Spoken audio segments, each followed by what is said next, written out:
Well, hi, everyone. I'm so glad you could join us today. I hope you've got your coffee with you and just relax. And Janelle's got hers too. Good. I've got a new friend with me today, Janelle Scott. Glad to have you. Thank Well, you. I'm so happy to be here. yes. And you live in Oklahoma? For the time being, anyway, yes. We travel with my husband's construction visit. Well, so he works for a construction company. He's a superintendent. And so it's kind of exciting. We live a kind of a gypsy sort of lifestyle in the respect of we get to go all over and meet new people and experience wonderful things. Oh, that's great. And you were saying earlier that you're homeschooling your kids, so that makes it easier when you're moving around too. It does. Yes, we would not be able to go with my husband. But something God had put on his heart a few years ago was that we needed to be together. I know that some families, the husband has to go out to make a living. And I want to say that I believe that that works for some people. I don't understand how they do it, because it's very hard. I mean, we muddled through for a little while, but um, we just kind of came to the conclusion that we're better together, and it's better for him and the children and myself, and um it just works out for us the best way. Yeah, That's good. God will give us what we need. all the time. Yes. Yes. So Janelle, you have you have quite a few stories. And did you want to start when you were a child? You you Yeah, grew you so grew up in a family, and how many siblings did you have? so do you want the number when I was growing up or the number now? Because they're different. So growing up, it started out, let's see, before my parents' divorce. There were three of us. It was me, my sister, and a half sister that my mother had kept a child who was the result of a rape. And at 20 years old, she took her life. And so um, she's no That, longer with us. that would have been difficult. I'm sorry. Yes. Well, and I probably would have felt it a little bit harder, but at 3 years old, my mother and my father got a divorce, and my sisters went with my mom. And for whatever reason, my mentality was, well, my dad doesn't have anybody. I'm going to stay with him. And so I lived with my dad and my grandma and my grandpa in a small town, population of like 300 in Missouri. And uh, later moved to Arkansas. So in that process, did you see your mom and your sisters? Like, was there like I did. visitations? No, I think my mom wrote me a couple of letters, and then I think my sister contacted my dad, whenever my half sister passed away. But other than that, I didn't know them until my graduation from high school. I invited them, and that was the first time I met my mom or my sister or my mother's side of the family. My mom's parents came up, and so they attended my graduation too. So that was kind of like a new beginning, kind of. That would have been huge. Yeah, it really was. And, growing up, I always had this yearning in my heart for my sister. And I remember one time I'd made these plans. I was like, I'm going to graduate high school and I'm going to go to college where my sister's going to college, and we're going to share a dorm room and stuff, Oh, just because I wanted that sister, I wanted great. that relationship and that experience. That didn't come to pass, but where we're at today, me and my sister are very close, and God has had the hugest role in making that happen. Like, he knew everything that needed to come to pass in order for us to be as close as we are now. Wow. So that would have happened. You would have met them just before your stepsister passed then, Um, or was that right no, after? it was right after. So I found out about my sister passing when I was about 16. Okay. And so it was after that that you met your sister. Okay. Yes. Yep. Okay. That would have been good for your sister to meet you at that time.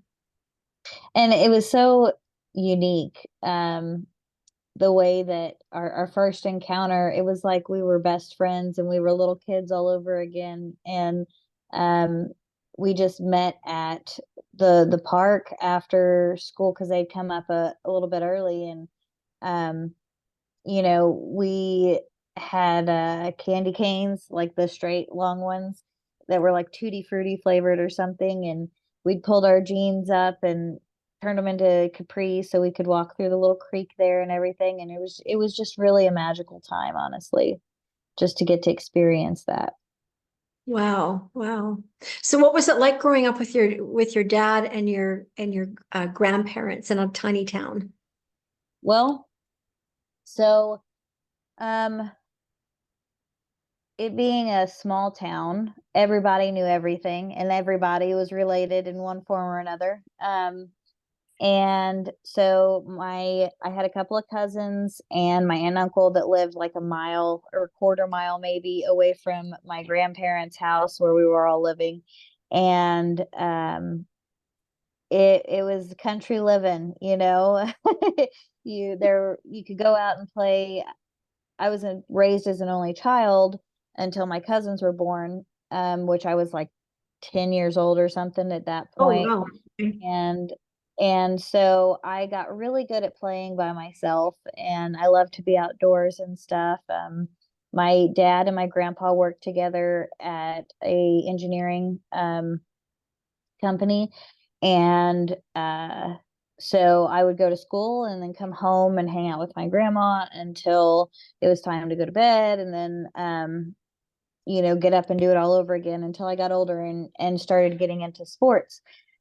And so from the outside it looked like, I guess, just any other family, or at least what I'd like to think any other family would look like. Yeah. But unfortunately that's not exactly how everything happened. And there were traumas that happened and there was sexual assaults. And so from the time that I was about 8 years old until I was 18, I was molested. And then at 18, I was raped and by a family member. And um, it just made it really hard. And I don't know why I never was able to confide in anybody about it until later on in life. Um, and it was just, I didn't want them to get hurt. And at the same time, for me, there was this place of, I didn't want my whole world to fall apart. I didn't want to go into a foster system. I didn't want to, deal with situations like attention and just, I didn't like conflict and I didn't like confrontation.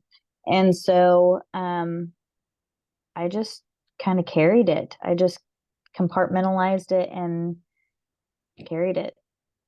Yeah. Well, change is hard, and just the unknowing, the uncertainty and fear. Yeah, Yeah. Yeah. Oh, I'm absolutely. I sorry. would say That's definitely a the lot for a unknown. child to carry though. And if you're only 8 when it started, that's a lot for a child. Yeah. Yeah. So that's a long time. Yeah, and it didn't stop there, that's, I guess, looking back from an adult perspective now, there was a lot of really important learning points that I didn't get. I didn't learn how to cope with normal things. And my mind was always, how do I get out? How do I get out of this situation? How do I get out of this kind of life? How do I get away from it? And I think anybody who's going through any kind of trauma has that at some point somewhere in their brain, that thought process of fight or flight, and I wanted to flight. I wanted to run away, um, but I didn't really have the means. But at 17, I decided I was going to enlist in the military, and that was going to kind of get me out of my situation, Okay. you know, make my family proud and kind of give me a new life. But because of the way that I had been hurt and the traumas that had planted seeds inside of my mind, inside of my spirit, inside of my heart, um, there was a lot of brokenness. And so I was seeking things in other people that I wasn't ever going to be able to find in other people, which I didn't know at the time. Um, and so I just, for whatever reason, you know, from a very young age, I felt like if I found my true love, that that was going to keep me safe. That was going to be my security. That was going to rescue me. I blame Disney. Rescue me from the tower, you know, and it didn't come like that at all. In fact, it made things worse because there are people out there who, whether they knew your history or not, had their own selfish desires. And so, where I went from being assaulted and raped, I kept finding myself in situations where I was raped again and again and again, and Oh, in very bad and abusive situations, and relationships. And I was just trying to find love. yeah. Yeah. Were you able to report any of these?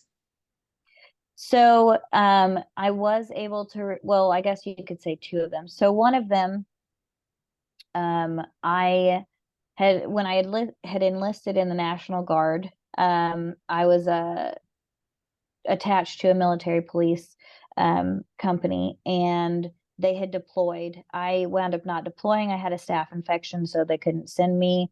And um, while I was gone, a guy that I was dating and I had split up, and I'd gone over to get my stuff, and he had pushed me onto the bed and raped me. And I was like, no, please don't do this. Um, and so after the fact, it just kind of hit me, and I was like, this really happened, and now I have to do something about it. And so I was working at the armory at the time, and my NCO, or the non-commissioned officer above me, um, he could tell that there was something wrong, and he asked me if I was okay. And I told him that I was just really struggling. And um, he's an older gentleman, very polite, very respectful, wonderful man. And he looked at me, he said, "Are you sure that's it?" And I just kind of lost it. And so I told him what was going on. We called the police. I made a statement. I had to go to the hospital and do a rape kit. And 2 weeks later, when I spoke to the investigator, they couldn't find my case. It just somehow had disappeared. And the guy who had done this was a volunteer firefighter at the time. And so, to avoid any scandals for the town, it was swept under the rug, which just like reaffirmed to me at the time that it was my fault, that I was guilty, that it, you know, like I shouldn't have tried to say anything. Like I should have just kept it quiet, like everything else that had happened to me. I wasn't meant to speak out about it. And I didn't really have a whole lot of friends at the time that I could confide in. And so I just, at that point, I realized, you know, it's better to not say anything and not worry about justice and just move on with my life, because that's going to help me heal faster, which it didn't, but you know, young thinking. Yeah, Janelle, would you have any um words of wisdom or anything you could say to girls that this is happening to? Just to encourage, Um, because this is yeah, happening. This is happening. It just absolutely. it just I'm blown away. I'm blown away at the thought of how many women I've encountered that this isn't a one-time thing. This is not isolated incidents in any way. And so for those who are enduring this kind of struggle, and going through this hurt, I would say pray. I would say pray fervently and deeply and know that God is there. I had a friend of mine who is a influential Christian wife to a very big name person. And I was talking to her one time about some of this stuff. And she said, I really want to challenge you. And she said, I want you to think about, where was God when this was happening to you? And that was really difficult for me for a while to kind of wrap my head around it. I was like, I know that he was there. It says he never leaves us or forsakes us. So I know that he was there with me. But in remembering those times, I did not feel his presence in that moment. And so I got to think about it, and I talked to her about it, and I have to believe that he was leaning over their shoulder saying, please don't do this.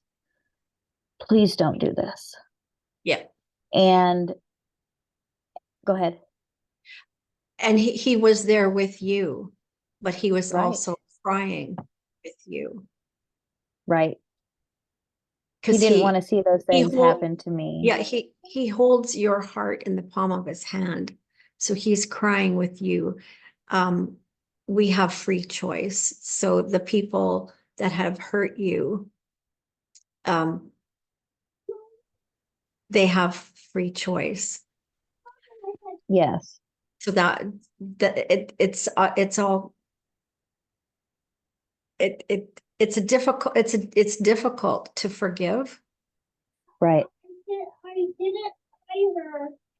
But that's what it basically comes down to, is it's not for them. You don't forgive them for them. You forgive them so you can heal, and so that you can let God in to fix those things. I will say that through those experiences, there were, by the time the last assault happened to me, I had really lost hope.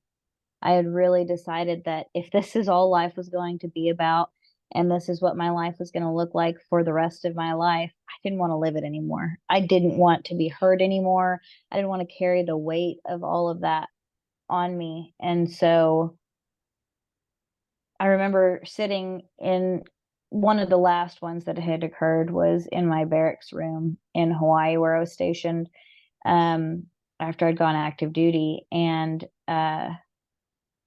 I remember cutting on my legs because I had to be able to rationalize the pain that I was feeling, because the emotional pain was so strong and I didn't know how to cope with it, that I didn't know how to feel it, And so I do not by any way advocate for doing this. But by doing these things, I was able to connect something in my brain, connected, okay, you see the blood, it hurts. There's the connection. That's why you're hurting. And So I've got a question, Janelle. Do you feel like you went numb? absolutely. I got to a point where I wanted to numb every bit of pain that I felt, and that was all that I felt. Yeah, that's part of grief. That's why I'm asking. In a grief situation, trauma, trauma and grief go together. There's not with grief, there isn't necessarily trauma, but with trauma, there's always grief. Right. I don't So think I've ever had anyone tell me that, actually. yeah, there's a lot of times with grief, our emotions will numb down in order to protect us. So I just remember a situation of being in grief, when my dad had passed, and it was winter time, and I had gone numb. but standing outside on a really cold, cold, windy day, just so I could feel something. Because I'd just gone numb. So that's likely where the cutting would have come from, to feel something. And I'm not Yeah, advocating it either. I'm just giving an understanding to why cutting happens. right. Absolutely. I mean, I had gone and seen psychiatrists and psychologists and doctors in my later adult years trying to just be okay. Like my mental state and my emotional state, I couldn't even put on a scale for you because they were so far out of control. And so I the antipsychotics didn't help, the antidepressants didn't help. My brain never stopped. And so there were flashbacks, there were memories, everything triggered me, and I had anxiety to the extreme. I would have these feelings of impending doom, and I had gotten really good at when these things would happen to me. I guess practice makes perfect. But I would go into this place in my head, and it was just dark. It was complete darkness, and I was able to turn my body off where I didn't feel like I felt it, but it wasn't enjoyable in any way. I could keep my body from reacting to the things that were being done to me. And I literally could shut it off. And like to this day, if someone's tickling me, I can turn the humor off. I can turn my laughing off. And it's not something I'm necessarily proud of, but my body went into survival mode. And Like a that was how distraction. that's how I had to handle. Yeah. Yeah, wow. So you've had healing from that? I have. One? I've come a long way, but not of my own strength. So after the last assault had happened, I went to a mental hospital, ordered by the military, and got ready. So the last one, there was a hearing. And um, so the other side of it is for anybody who's going through this, I just want to let you know, I know it's hard and it seems overwhelming, but be that voice. Do the things that are necessary to be that voice, because it's not just for you. It protects other people from having to go through the things that you've endured. Mhm. So, in that, I was at a hospital and I was trying to get better. I was trying to get to a point of um, healing where I could give a testimony as to what had happened. And the situations and everything that had happened were to an extreme where mentally I remembered everything that happened, but to speak about it, I went manic. Like it was like I was reliving it all over again. And so at that hospital, they changed medications, kind of reduced some of the stuff that I was on, and really honed in on the things that were bothering me, like nightmares. They put me on anti-nightmare meds and things like that, just to get me where I could sleep so I could function. So I come from a place of peace to be able to relay this information. And through being at this hospital, I learned coping skills. And it was the first time that I really realized that I did not have coping skills before, and that in order to move on with my life, I needed to learn how to apply these things in all situations, not just the traumatic ones. So that was like a good starting point for me. But then I gave my testimony.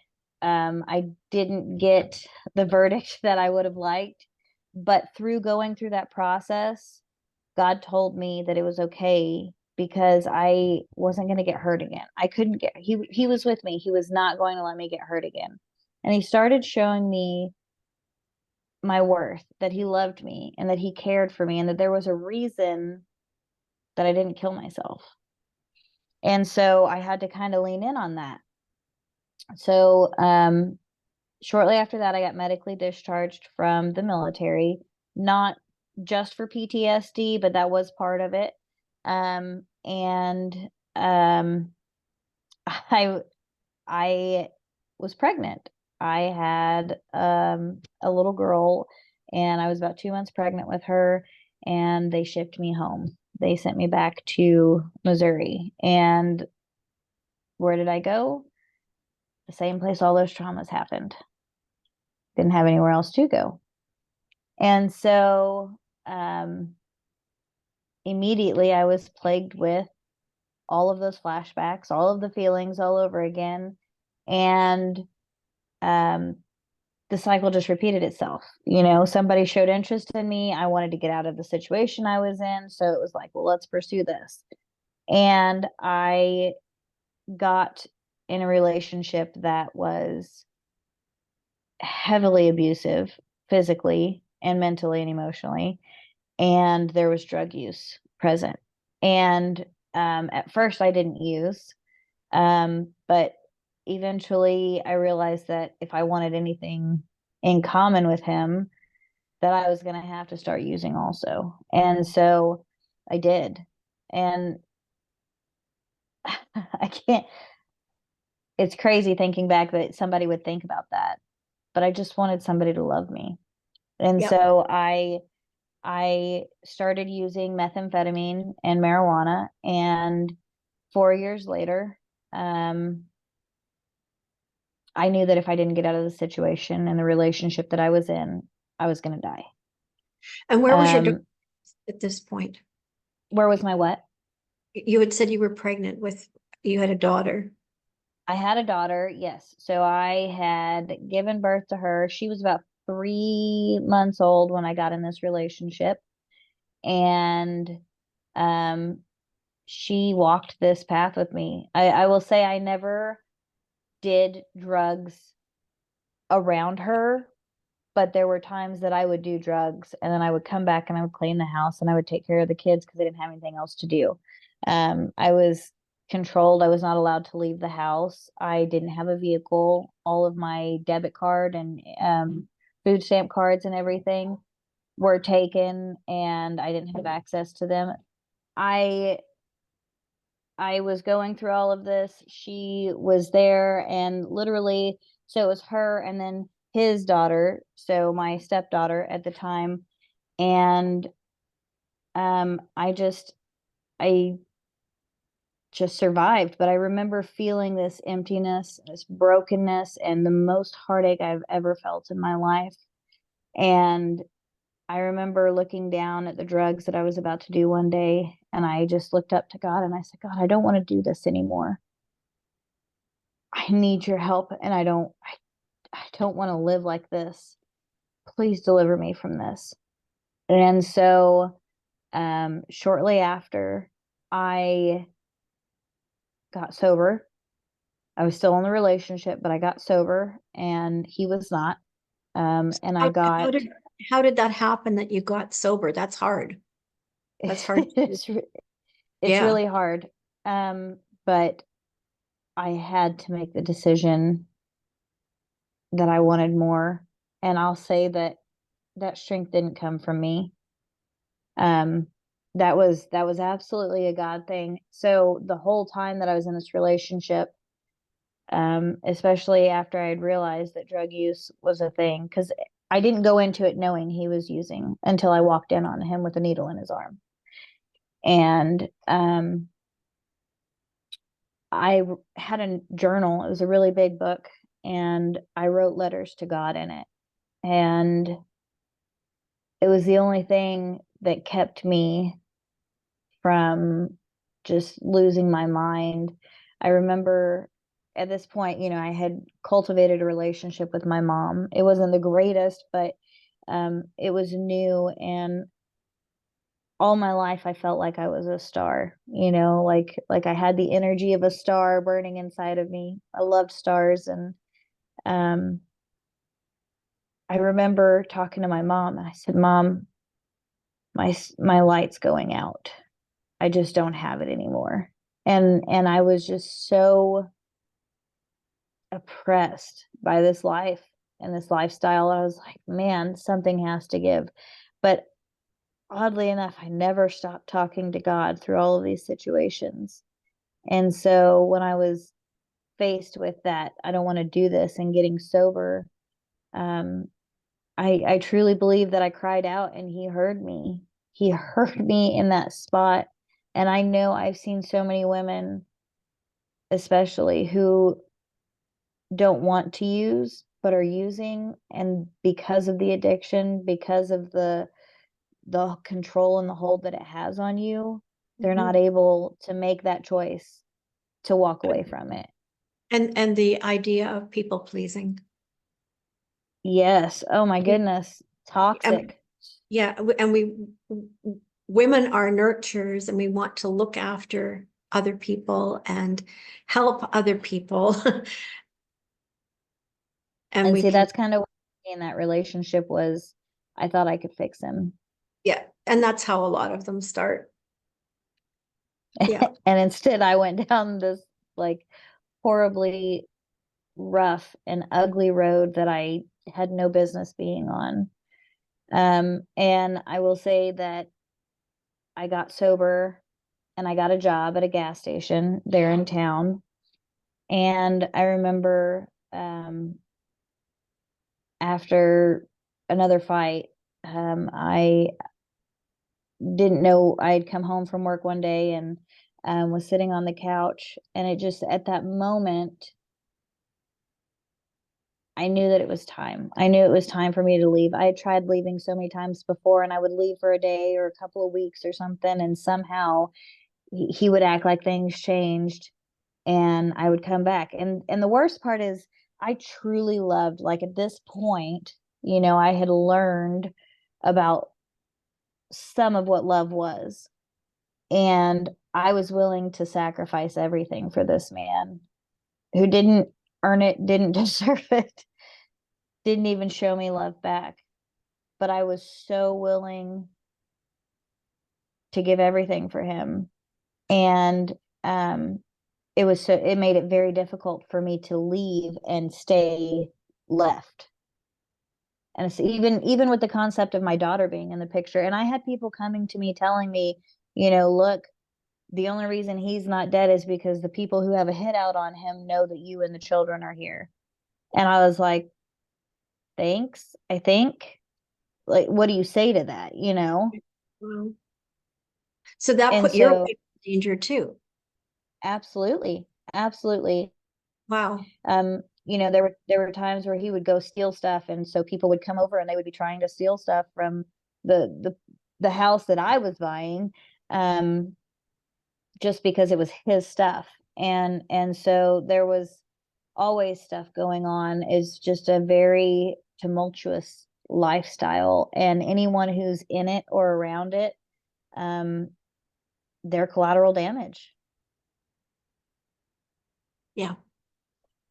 So after that, I got But at, sober.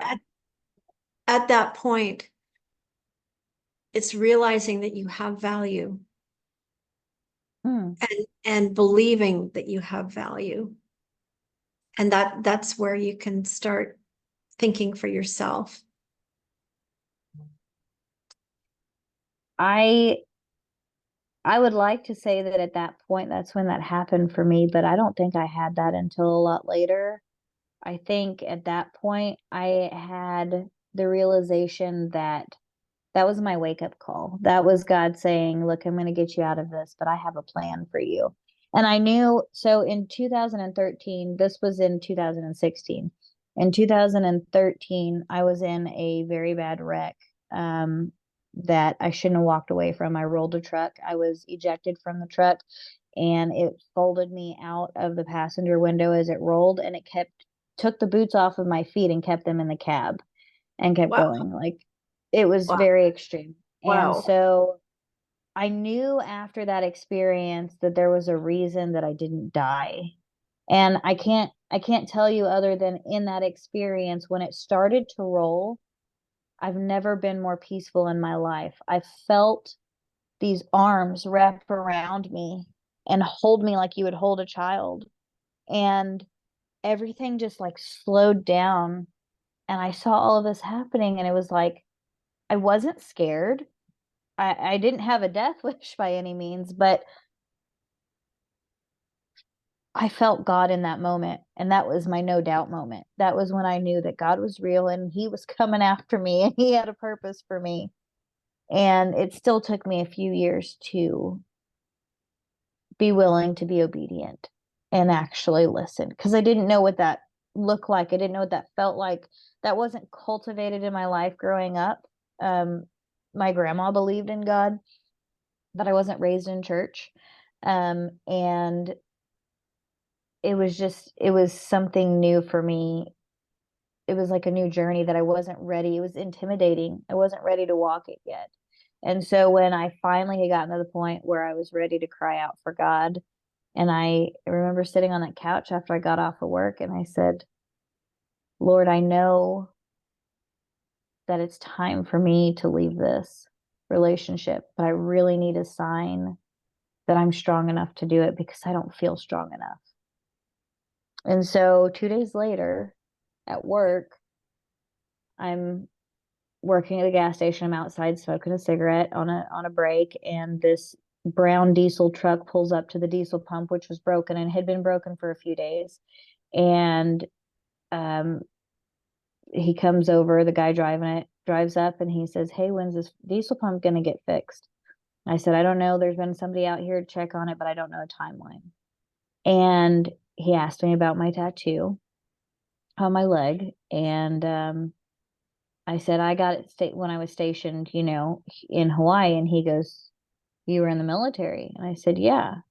And about that time, I like actually looked up for the first time. I saw these bright blue eyes and I was like, "Oh, shoot." And so he said, "Can I go get a drink and come back and talk to you?" And I said, "Yeah."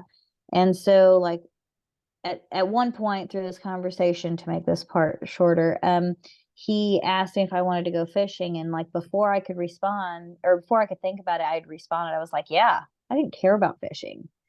And so he said, "Well, you don't mind dogs, do you?" And I said, "Well, you don't mind fire breathing dragons, do you?" Because I got a 3-year-old, you know.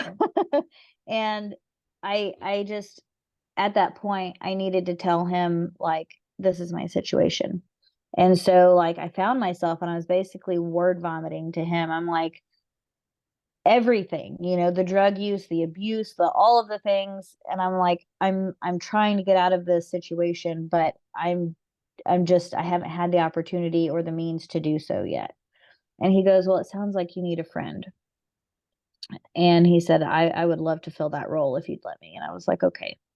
And so we were talking a little bit more. And I like to play 20 questions with people because I like to learn how their brain works. I guess because I always overanalyzed and thought about that mine was broken. I always looked at myself from a broken viewpoint. And Okay. so it was like I wanted to learn from others so that I could do better. And so I asked him, I had had this name picked out for my son, if I ever had one, for years. And I asked him if he had a son, what he would name him. And he thought about it for a moment and he looked at me and he goes, "Tristan." And my jaw dropped.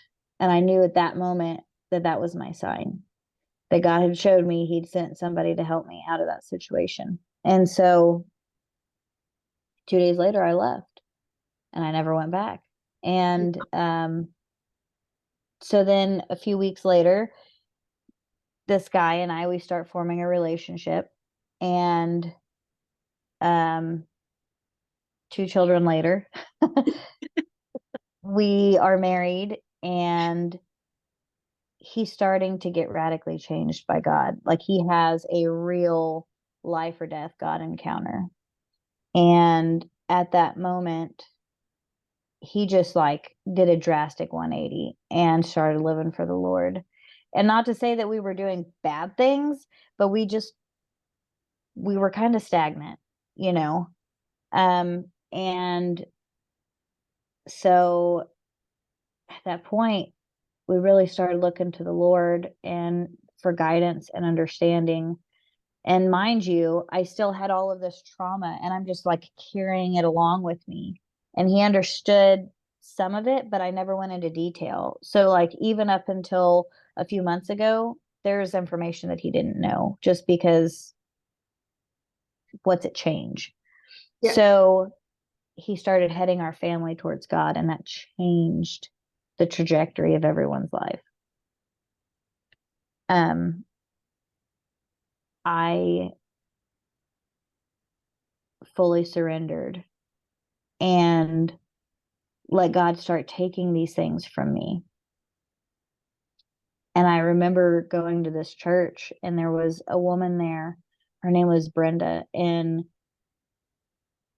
the love that just radiated off of her was amazing. And after getting to know each other a little bit, she came up to me and she goes, "What's going on?" And I said, "Well, I don't know." I said, I feel like I'm stuck. I said, it's like I'm sitting at the table, or I'm standing at the table and everyone else is sitting down, and I just can't figure out how to bend my legs to sit down with everyone else. And she goes, "I see you." She said, "It's like you're looking from a door at everybody at the feast, and you're just this beautiful little princess, but all you're taking are the crumbs from the table." And Mm. so I really sat down at that moment, and I got real with God. And I said, "God, why can't I move forward? Why can't I heal from these things? Why can't I have freedom?" And he told me, he said, "You don't know how to be a daughter of anything but brokenness, because it's all you've ever experienced." And I would Yeah. not allow myself to step into that healing because I didn't know how. And two, I had trust issues.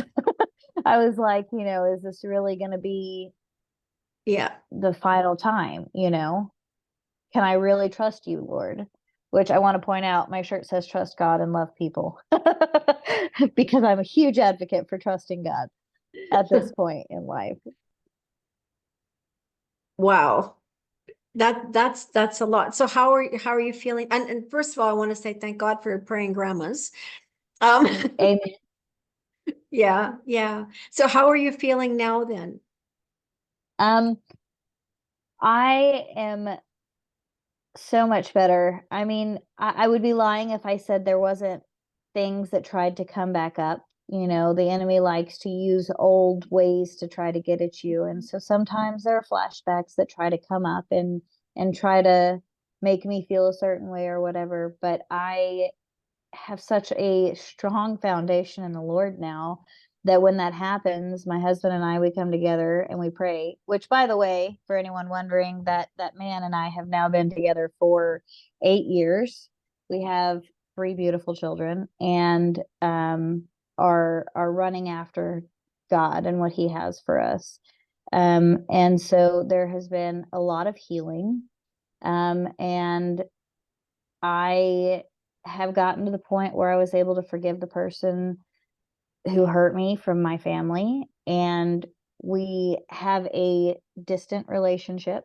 Um, and it'll never be the same, but I'm thankful that because of that, I don't have to cut out everyone else in my family because of all of that. And safe And boundaries, that's and that's just healthy. right. And some people don't understand it. They're like, how can you forgive someone who hurt you like that? Forgive so you can be forgiven, right? I don't want to live with that victim mentality for all my life. Yeah. I can't. And so I really started looking at what I wanted out of life. What are my goals in life? And really it came down to my children, and I wanted to be for them the things that I didn't have. And I decided that, if I could keep them from going through half the things that I went through, that maybe I was a successful mom. And I know that they're going to have their own stuff. I know that everyone does. But I really had to start looking at how can I do that for them? How can I make sure that they have coping skills at the age that they are, instead of waiting until they're a grown person healing from the things of this world. Yeah. And stuff is going to happen. The forgiveness is such a huge component in the story. Um, not, and like you said, it's not for the person, it's for yourself, Right. because It was so I could forgive myself. That was one of the things, not that I did anything wrong, but I had to forgive myself for holding it all in for all of that time and running to those other men for relationships because I thought that's what was going to save me. And I had to ask God for forgiveness because I had done things, I had put other people and places and things in the place of where he should have been on the throne of my heart. And I didn't realize that until later. And I know that I'm forgiven, but that's something that I'm very mindful of now is what is the Lord of my life? What am I putting as the forefront of my life? What are my fruits showing? yeah, yeah. The forgiveness section, if we don't forgive somebody, that's who we're thinking about all the time. It And just that works. wound just festers. Oh yeah. I think that's just how God created us. If we don't forgive, they're like right in front of our face, in our head, like they're there. So once we can forgive and release them, let them, give them back to God, let him deal with them. And then we can Right. heal ourselves. Yeah, that's a big part of it. Yeah. Good for you. You've done a lot of work, the hard work. It's taken a lot of work and there's been, I've gone through therapy, I've gone through mentoring, I have, been come together with my husband for one, and that was, having a healthy relationship there even before we found God. He never laid his hands on me. He didn't do drugs and he loved my child as his own. And in fact, he's adopted her. And so she is his own now. He did a step parent adoption and that was, we got that completed a couple years ago now. And Yeah.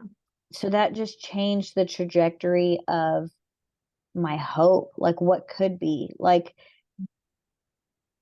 God used him in an influential way. And it was really funny because I had already gotten to the point where I was like, I'm so over men. Like, I don't want one. And of course, that's when God's like, but I have a good one for you. I'm like, thanks. Well, and trusting God's plan and purpose for your life Absolutely. to be able to walk it out. Yeah. That's beautiful. And so now you told me earlier, now you're writing children's books. So Yes. that's so exciting. So if you could tell us about that just briefly, and then we'll put the links below when people are listening and want to hunt them out on Amazon or yeah, this is great. And for the people who are watching the show, just be encouraged because Janelle has gone through some hard lessons and whatever you're going through, God has a purpose and a plan for you too. So just find him, walk with him. So for me, there's two things, and on that note, I want to point out that, some of the hardest things in our life is what readies us for our purpose that he gives us. Had I Yes. not gone through all of those situations and struggled with my identity as a child and knowing whose I was and lacking that love and not knowing how to fill it with God instead of all of these other things, because of course instinctually we run to the world. And so um if I hadn't gone through all of that and all of that pain, I don't think I would have the heart that I do now and the care that I want other people and children, especially, to have these coping skills from a young age so that they can be, trained up in it and never depart from it so that they have that relationship with Christ because I think as a blanketing generality here, everybody is going to go through trauma at some point in their life. I don't know anyone who, whether it was grief, and loss, or disease, or abuse, or trauma, or addiction. I mean, there's just so many different things. But eventually we endure something. And so by having those coping skills with Christ from a young age, you already know how to walk it out, how to heal, because the world gets really loud. It's not instinctual to run to the Bible or to run to God and pray when things are happening for most people. And so I'm trying to advocate and make that space for people to have that ability. So in my books, I started writing a Christian series, and I'm going to give you just a short backstory on that. So couple years ago, I had really come to a place of surrender with the Lord, and I sought him out as to what his will for my life that year and my family's life was. And I don't want to call it a resolution. I don't do resolutions because let me tell you, I'll break them every single time. I like cheesecake. So um, I got to the point where I wanted to quit doing it on my own because nothing that I was doing was working. I mean, I was walking with the Lord, but accomplishing wise, I was not getting anywhere. And so I sat down and I prayed to God, and I asked him, I said, God, what do you want for me this year? And what do you want for my family? What are the things that I need to work towards? And what do I need to do better for you this year? And he told me that this idea he had given me a few years back, for a children's book series called Armossum, Possadillo, that he wanted me to write these books and he wanted me to publish it. And I was like, okay, yeah, I can do that. And so I started writing, and I have 5 of them written. Only one is published. The next one is supposed to come out in August. And I didn't publish them immediately because I let the overwhelm of the process intimidate me. And so I remember one day, a few months ago, I was sitting playing a game on my phone, sitting on the edge of the bed, and I heard his voice, and he said, "Why are you doing that when you could be being obedient and doing what I asked you to do?" And I was just like, oh my gosh. I set my phone down and I picked up my computer and I immediately went to it, and I was like, I'm so sorry. And I did. I had to repent again. And thankful for forgiveness over here. So I wrote these books to create a safe place for parents to introduce their children to God, and cultivate that relationship and really that discipleship. And also to kind of act as a discipleship tool for adults who also maybe they don't know everything about discipling, or they don't spend as much time in their Bible as they should, so they don't have all of the information. These books are filled with biblical concepts to apply to your life. So you're going to go through, and there's really fun illustrations and fun storylines, that kind of, I don't even know if the kids are going to realize that they're learning biblical concepts, other than that it does speak about God in there, and they pray, and these are the things. So it gives you examples of prayers. It shows how the parents of this unique creation that God gave them kingdom and reach people who need to know him. The way that they teach their son about the Lord and about life circumstances and situations and things that come up, and how there's always a way to come at it. So if you're having nightmares or night terrors, you can take those thoughts captive and give them to the Lord, and he will take them from you, and he will replace them with peace and joy and love and truth. And so it kind of just gives you an outline of how to handle these situations and things that you can apply, biblical concepts to apply to your life. And then at the back, there's a summary of the gospel. And so that way everyone knows the good news. And then there's a section for, there's some questions and a little journaling area where parents can ask some of the older kids, because the age range here is about, 0 to 10. So it can really get them thinking about their relationship with God and what they can do to live like Jesus, who they can pray for, how they can pray, different concepts like this that they can start approaching and building that better bond between parent and child as well. That's really in depth. Very good. Very good. So, one is already been published. So you give me the link and then I Yes. can write it down. Yes, I Okay. will get that for you. It is called A New Creation.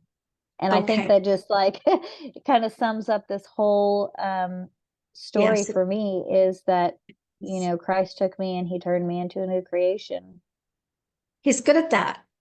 Yes, He's very yes. good. Well, on that note, we'll just leave it at there. I know you've got more stories and I'm looking Oh forward my to having goodness, yeah. you back another time. That's good to Yes. I know. thank you so much, Linda. Thank you so much for sharing and encouraging our listeners here.